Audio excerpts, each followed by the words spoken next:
Okay. One thing is, before we sort of move in the next step is to take a little time to note how the felt sense in the room has changed over the sessions. Now note that it's really tricky to notice that because it's in the nature of things that we have amnesia for stages we've gone before. So even though we've had powerful experiences with pre and early, there's a good chance you have a hard time remembering them or what the room felt like when you were there. Okay, but it's sort of interesting just to sort of feel, I'm aware with pre and early, pre particularly, it's often really hard to get folk to even talk because they move so internal in our time, culturally, that it's hard to open your mouth and have something get out. I know what I'm trying to, it's hard for me to talk in it, And then it's the same with early upper, early lower, you begin to have a little bit more of that wildness and connection, but it's a sort of ritual, pre-personal kind of connection. And then in middle, you have folks starting to talk to each other a bit more in terms, but it's measured. You're in the village together and those rules about it. You move into late, there tends to be a little bit more talk, even a little chatty sometimes, beginning to happen in the room, just without doing anything but playing the music, that begins to happen. So, you need to clean your palate again. We're moving just as much into a whole different slice, again, tectonic plates, but highly simplified, but this is a different reality than we've been in before. So what's happening creatively? We look up there, we see we just came out of a reality when the two poles were just about equal in balance, and there was a critical task of making crude form out of the possibility. A struggle in that, an equal balance, the archetypally masculine, the archetypally feminine, both there equally, having a critical role. What happens in late axis is suddenly the form is more than the context. The archetypally masculine, the newly created thing, now stands forefront. Okay? It's a world where the object becomes more important than its origin. Okay?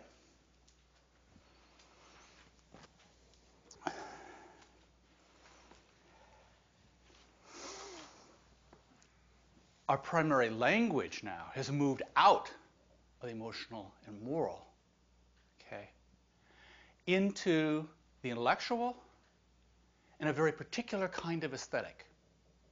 Okay? It's a bit more heady world, but it's also a very aesthetic world.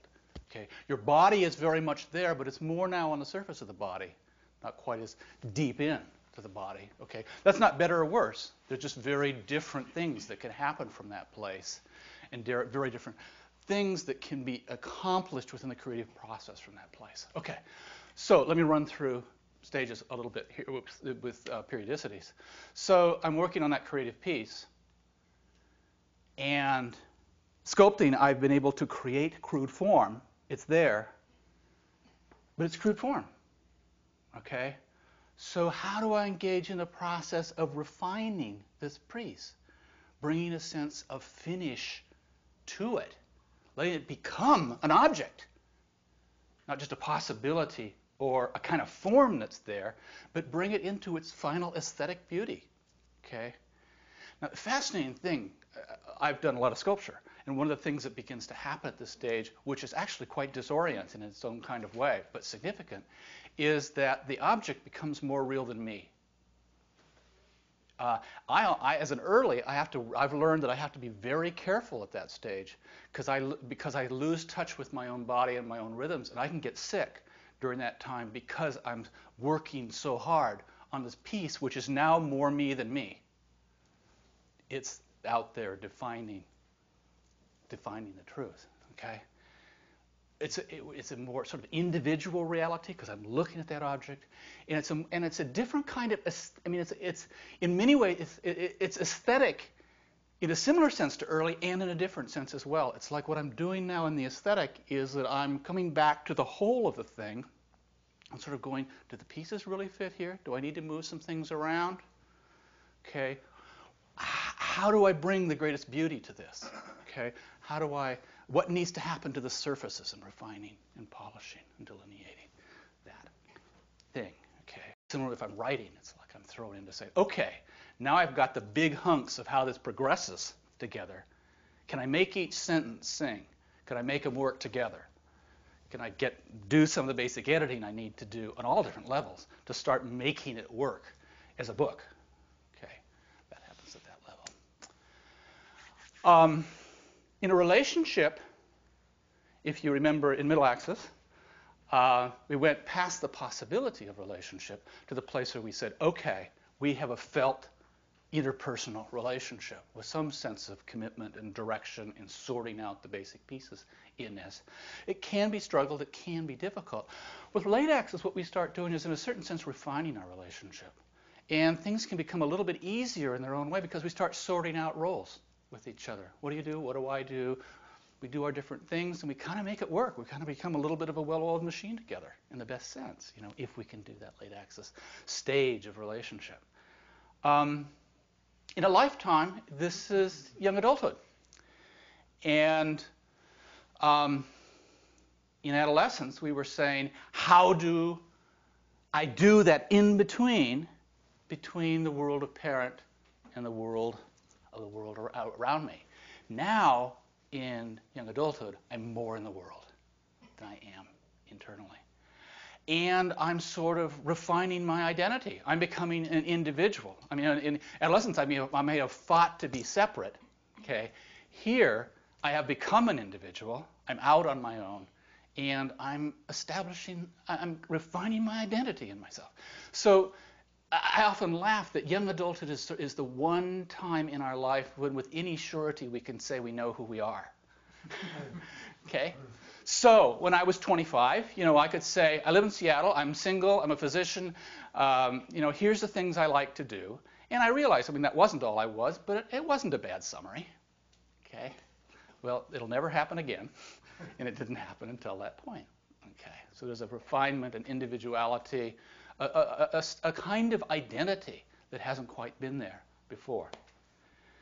In culture, this is the modern age, starting with the Renaissance, the Reformation, the Age of Reason, the Enlightenment, in which indeed the task was to bring understanding into the light of reason. Okay? And what defines the emergent felt quality of the person is individuality. In a way we haven't had individuality before. So we have democratic governance, which is governance made out of the intersection of individuals like atoms bouncing off each other. Okay? We have a relationship to the religious, which is increasingly humanistic. Okay? Which is a more personal relationship to the divine rather than the institutional relationship. Okay? All of those things, government, religion, education. It's a time we have the emergence of universal education. The idea that everybody as individuals should be able to be educated, not just an elite class, but everybody as individuals. Generally not realized, but that's an ideal that was part of that. Before we drop into music, let me say something that's interesting about this in your relationship with it. There's some people in the room who may respond to the late axis music because it really clicks with their temperament in their time. It's also the case that you may have an ambivalent relationship to the late axis music, even if it fits with your temperament, for several reasons. One is simply that if creative systems theory is right, we're beginning to move beyond this stage. And so an appropriate task of that is to be critical. We don't find a creative edge in what we've just moved beyond. Now that's really the case if you like from move from early to middle. Middle just has to deny early. You burn witches and you have the Crusades and you have all of that kind of stuff going on. But now as we begin to move toward late, it's also the case that if we are moving toward late, we might find something that when we were in it for our temperament would have really had a wonderful creative edge and real passion and wonderfulness to it, and we may go kind of bored with it. Another piece that's a little tricky with music in late axis as we're listening to it is that music tends to be more an expression of the inner aspect. It's more, it's not that, it's not the manifest part. And notice where music and movement are just inseparable to truth and existence right here. Okay, by late Access time, they're a little bit more decoration and entertainment for culture as a whole. So it's also a reason that music as a primary language can have us, in many ways, not appreciate late Access as fully as we do. So as you're listening to it, realize that all the changes that are happening in late Access are as critically important as everyone that came before, and indeed there is its own reality there. I mean, realize that the individuality out of which we have something like democratic governance comes out of the challenges that are inherent to late Access in that picture, and a whole notion of individuality that comes out of it. One other quick thing I might just toss in here. I don't know if you folks have touched on this conceptually, but one of the things that creative systems theory says is that within the primary cycles, there are subcycles. Okay, so that chart does a little bit of some of those subcycles for late Access culture, and also for more recent times. But we can, for those who are familiar with classical music in the broadest sense, we can really think of periods in classical music in terms of those subcycles. Okay, so in early Access we have Renaissance and Baroque music from like 1600s to 1750 or so with madrigals, Bach, Scarlatti, like that. Okay, in Middle Access we have the more sort of formal definition of the word classical music from about 1750 to 1830 with Beethoven, Haydn, Mozart. More late Access music is more in the Romantic period, Impressionistic period, up till in 1830s to 1900, Schubert, Brahms, Debussy. So we could do a similar session as this in which we simply took late Access art music, okay, classical music in the broadest sense, and went through the early, middle, and late stages, making similar kinds of discriminations to the ones that we're making here. Okay. So let's start with some upper pole music. And this is actually in the chords, as like the upper pole music we were playing in middle, but we're now in the 1660s. This comes from the court of King Charles II of England. It's very much secular music. It has a kind of surety to it, kind of opulence. And again, it's more music you're going to listen to. If you look at this picture up here, those are some of the instruments that folks are playing in that time. It's music for His Majesty's sackbuts and cornets.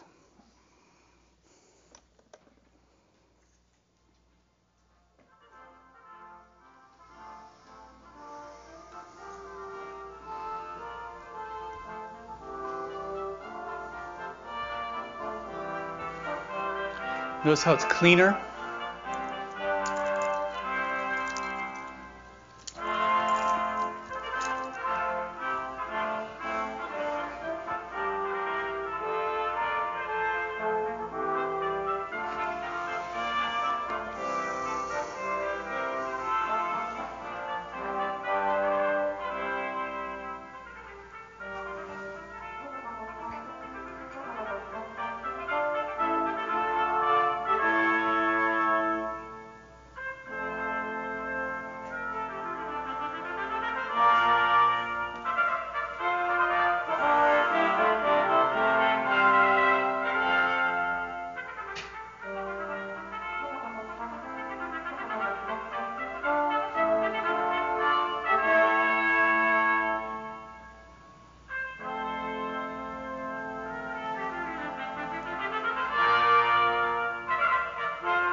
Notice it almost has more of a quality of opulence than it does of control.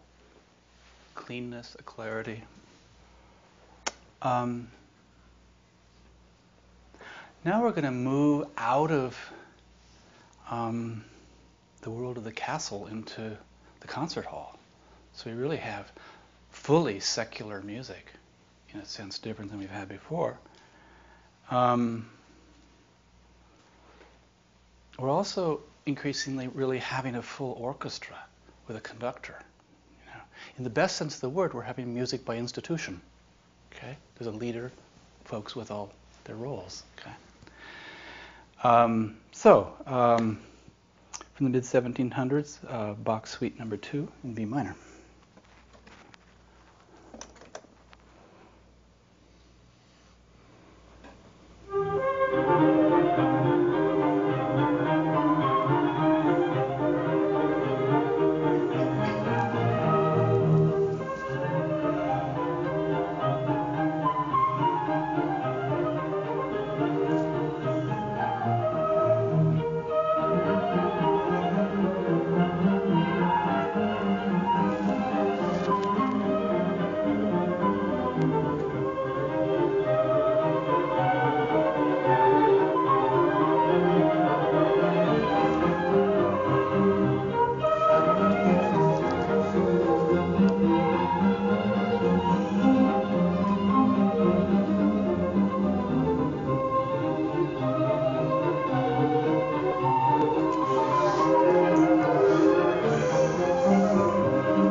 That's definitely music that you listen to in a concert hall.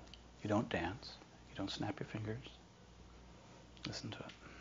It's refined, finished music. Let me do one more that's later, from the Romantic period. This is Verdi, later part of the 19th century. Is anybody in this room classically trained as a singer? A bit? Okay. One of the things that's fascinating, I don't think most people know about classical training, is that you don't sing in your body. You sing out here. And that's one of the things you really find in late access, is that really your world is increasingly out there. Okay?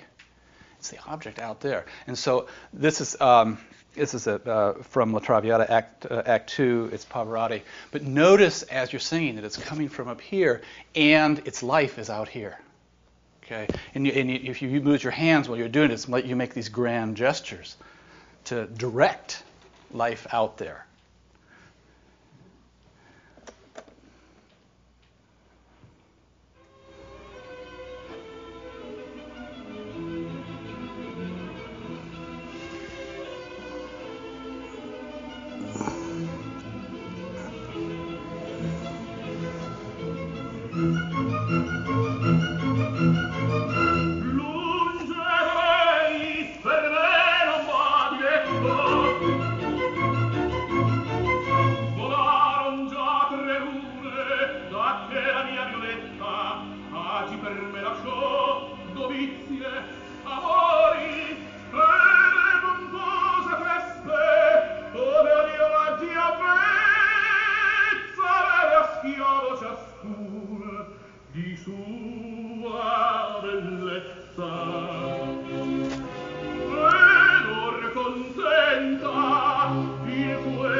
Note that that's very emotional music in a sense, but it's romantic music. So it's not passionate in the sense of the flamenco, really lower. It's not emotional in the personal village connection sense. It's emotional in a sweeping romantic sense. It's a different felt quality than we've heard in anything to this point.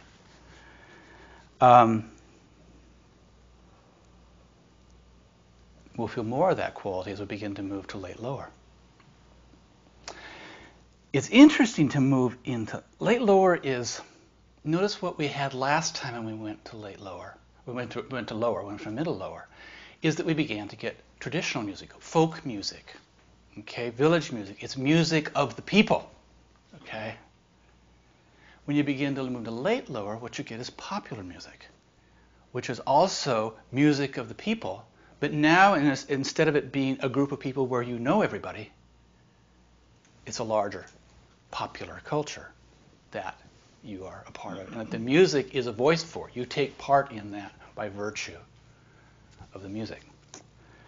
Now, an interesting thing with late access, with late lower music. Remember how I said when we were in early access music that even when we were doing upper pole, that there was really more lower than there was upper? We could always feel that big, even when it was floating up there. Okay. Here we really have the opposite situation. Here we've got music, okay, which we would think would be more lower or inner in ourselves, more in our body. But in the fact, even the real lower part tends to be kind of heady, because that's where the larger weight of culture. I mean, you can go way lower, put more and more energy in that lower pole, you're still going to have more upper pole, unless you go a hell of a long ways that way. So let's do some, in terms of that romantic piece, which really comes out in late lower, and a wonderful piece to dance to, the Strauss waltz. So now notice, to do the Strauss waltz, there's a number of things that need to happen. One is you definitely have to find a partner. Notice when we did the middle lower, you could dance with almost anybody in your village and it was fine. Okay? We're in a world of individuality now. Who you dance with becomes very important. Okay? Where you dance becomes very important. You're in a ballroom. Okay? It's opulent. Okay? And there's a fascinating quality in it as you dance. I mean, the part of the individual there is as you're dancing, you're dancing and your eyes are connected. Eyes weren't that important in middle access. Now you're romantically looking into each other's eyes. And when you're dancing, there's a fascinating thing. You're sweeping around the room. And it's almost like the room is rotating and you see the grand ballroom around you. The movement is outside you as you sweep around. Be a little careful of the room as you sweep here. Anyway, by the way, this is terribly familiar. It was very racy music in its time. This is the Blue Danube.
Notice the room around yourself, the grand ballroom. Notice what you're wearing is very important. Notice you chatting with each other.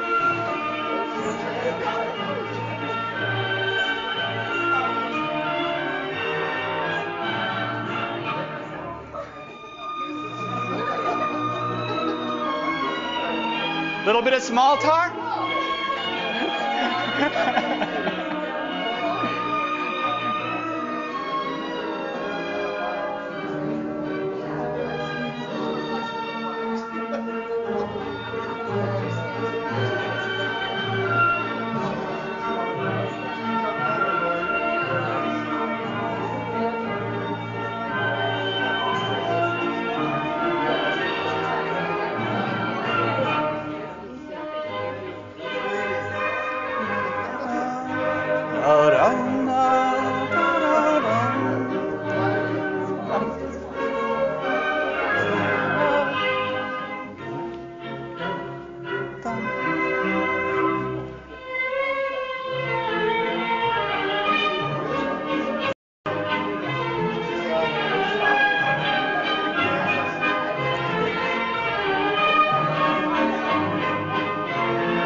Very nice.